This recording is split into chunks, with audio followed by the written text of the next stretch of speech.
Hi, it's you with Tacitus today. Tacitus today, your pushback channel, and thank you for joining this audio live stream. In this essay, I'd like to talk about LGBTQ plus activists. Now, gay, lesbian, trans activists. I've seen I saw people on the street interviews, and I'm sure they were picking the hardcore activist-looking folks. Although one of them didn't look like an activist, no. But they were asking about, are LGBT people being marginalised, that sort of thing.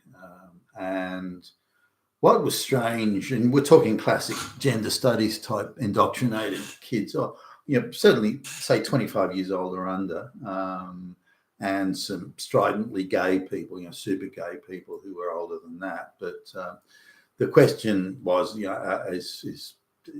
what's the effect of is the community being marginalised? Now, they all asserted that yes, but what struck me is now bear in mind that there's gay pride, we've got police and all sorts of people dancing at gay pride festivals. We've got LGBTQ flags everywhere the fuck you look. It's in every government building, libraries, you name it. There's gay lesbian story reading for children. There's gay lesbian indoctrination at schools. The gay lesbian sections in bookshops are now, in some shops at least, they're the biggest section in the fucking shop, in the bookshops. Now, there's one quite famous bookshop in Sydney, and it was considered to be, if you wanted sort of reference and source type material, this was the place to go. And the last time I went in there, the history section was once the biggest history section, they boasted at least, the biggest history section of any bookshop in Australia. The history section was now smaller than the LGBTQ section in the shop. And when I queried this, or wow, how did that happen? The what used to be a very sort of sober and studious type people working in the shop. There's now a gay activist guy there who just merely the question asking about it, well, I suppose you're Hitler then. It came back and holy fuck, how times have changed.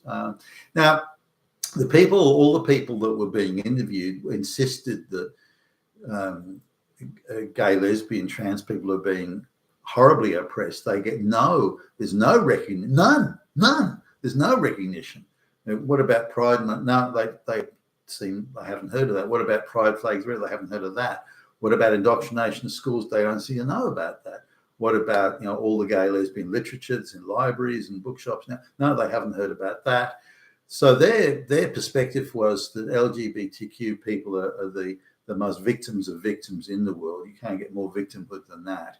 And that they're being oppressed everywhere by Nazis, bigot fascist Nazis that are everywhere. Hitler is personally everywhere. Now you say, how could you come at that? How could you even believe? I mean, haven't you seen all the gay pride festivals? Haven't you seen the police and various other public servants doing, the nurses and everyone doing gay dancing and all this sort of stuff? At the festivals, all the pride festivals, pride flags, all the companies that have pride, businesses that have pride logos and flags on their websites. I mean, don't you know about any of that? But seemingly not. They seem as if they're oblivious that no matter how much recognition, no matter how much bowing and scraping, no matter how much they get, nothing is ever enough. Because as far as these people at least are concerned, none of these pride festivals, nothing has existed. They've got zero recognition. Everything is oppression. Everything is marginalization. Everything is Nazi. Everything is Hitler. And how can you believe that? But they do now. Now, anyone with an IQ of 95 could work out that in fact everyone everywhere, the media is falling over themselves to be gay, lesbian, trans friendly. But and to promote it and to speak well of it and to be non-disparaging. But these people take a different view.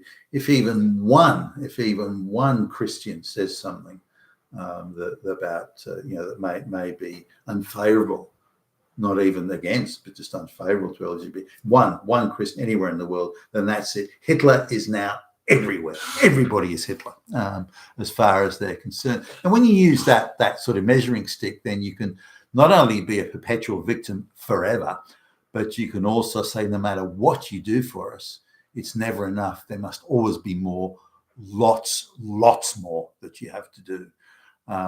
What do we have to do? I'll think something up tomorrow. I'll find some way of being offended.